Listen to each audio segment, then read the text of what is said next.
All right. Hello.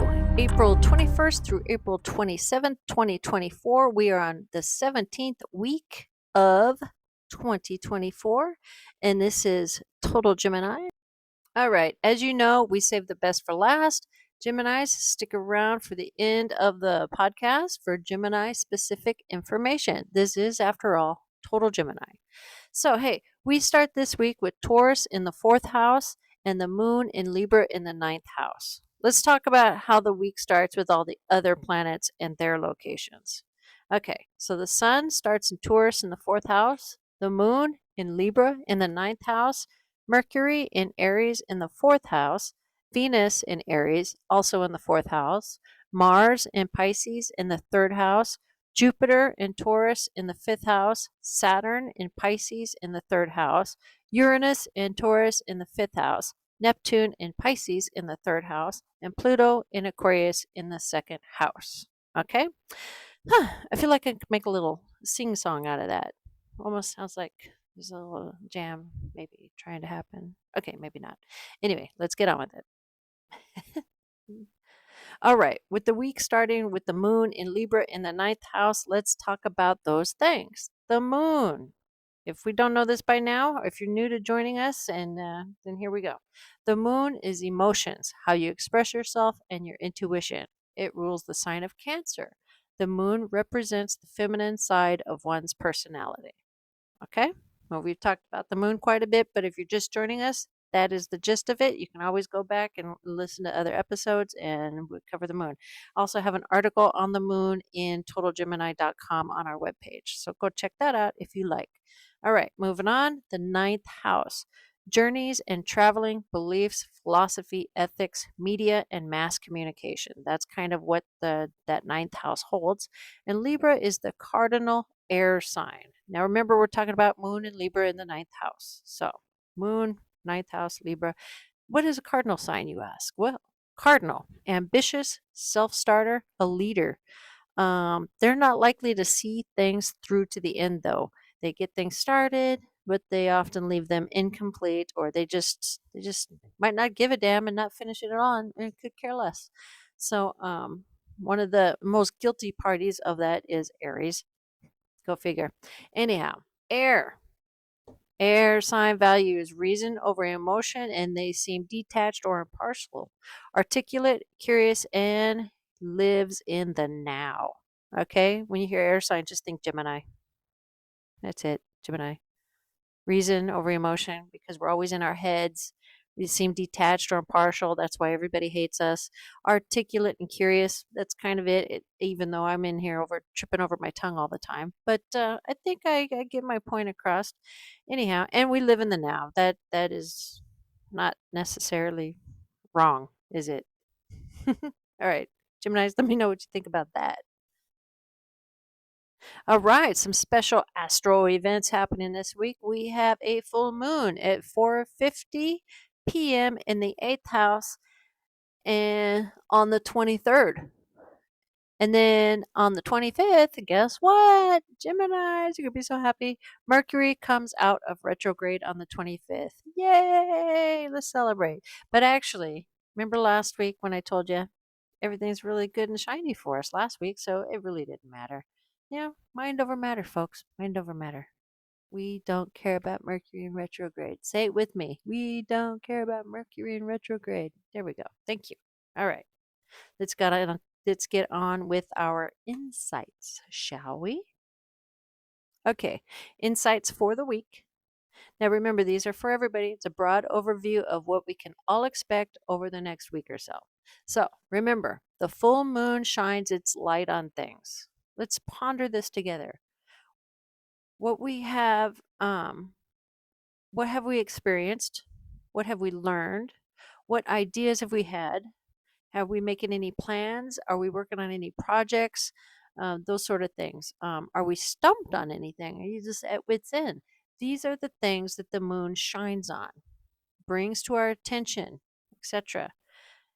Think of it like a flashlight that allows us to look at something in the dark, or headlights on a vehicle lighting the way for us. This is the full moon. It's lighting the way. It's shining on things. Okay? So I really don't need to give you any insight on the moon because after pondering this, you should be able to think on your own experiences and see for yourself and within yourself what the moon specifically is shining on or highlighting for you. However, there's always a however.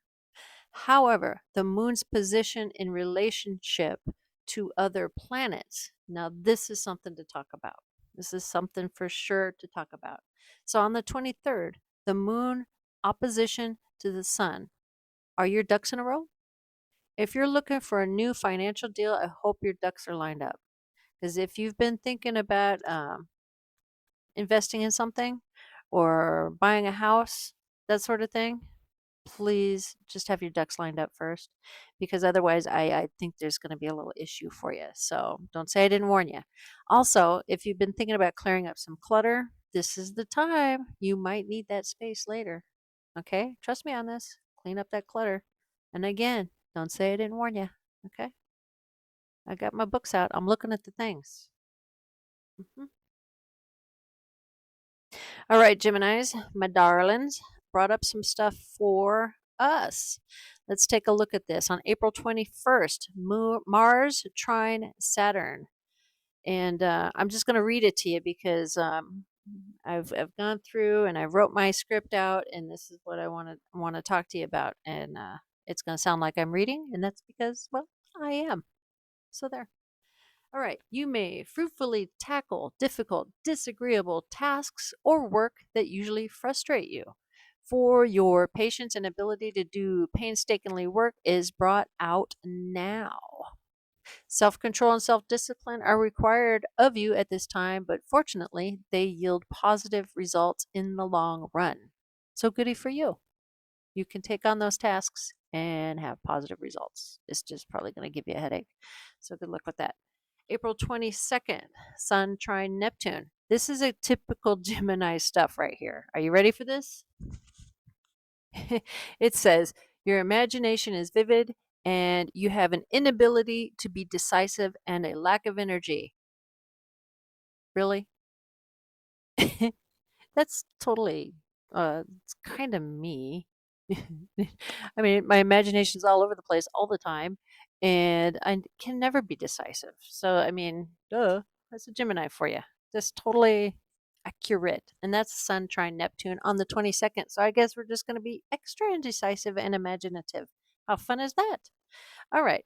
On the 23rd, Sun square Uranus. I want you to know, Geminis. Tell me if this rings true for you this week. Comment on a video or on a Facebook group because this here sounds awful.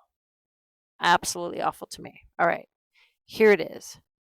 Your creative and original plans meet with opposition from conservative people, established rules, and social norms. Doesn't that suck? That sounds absolutely awful. Your creative and original plans meet with opposition from conservative people, established rules, and social norms. So you want to do something creative and crazy and just let it all out, and you are being held back by normal stuff. That blows. All right, here's some more. You are forced into finding new outlets for your creative ideas. I guess that's not so bad, but I mean, it sure would have been better just to go right on along with whatever you had planned, right? Anyhow, you may have to abandon your approach to an activity and try a new angle. To me, I mean, seriously, that just blows. I don't want to. Thank you very much. All right, so you guys let me know what you think about that, Geminis. All right, let's go on.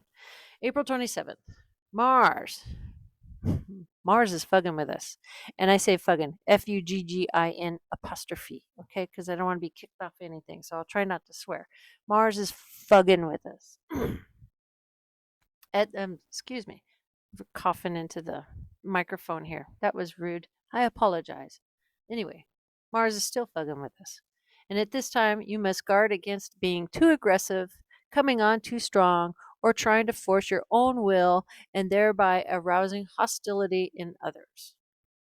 Also, frustrated desires and obstacles to achieving your aims can evoke enormous anger in you, and you may do something rash and regrettable. Like I said, Mars is fugging with us. So try not to be fugged with by Mars, okay? And that's Fugged, because I don't want to be kicked off for swearing or some virgin ears that want to complain about my foul mouth, because it's not foul on this episode. Thank you very much. Anyhow, I'm in a weird mood. Thank you guys all for joining me. And if you don't mind, stop our Facebook group and drop us a message there. Drop us a comment on the YouTube channel and like and share. We appreciate it. Thank you so much. We can't grow without your help. Later and have a great week, y'all. Bye.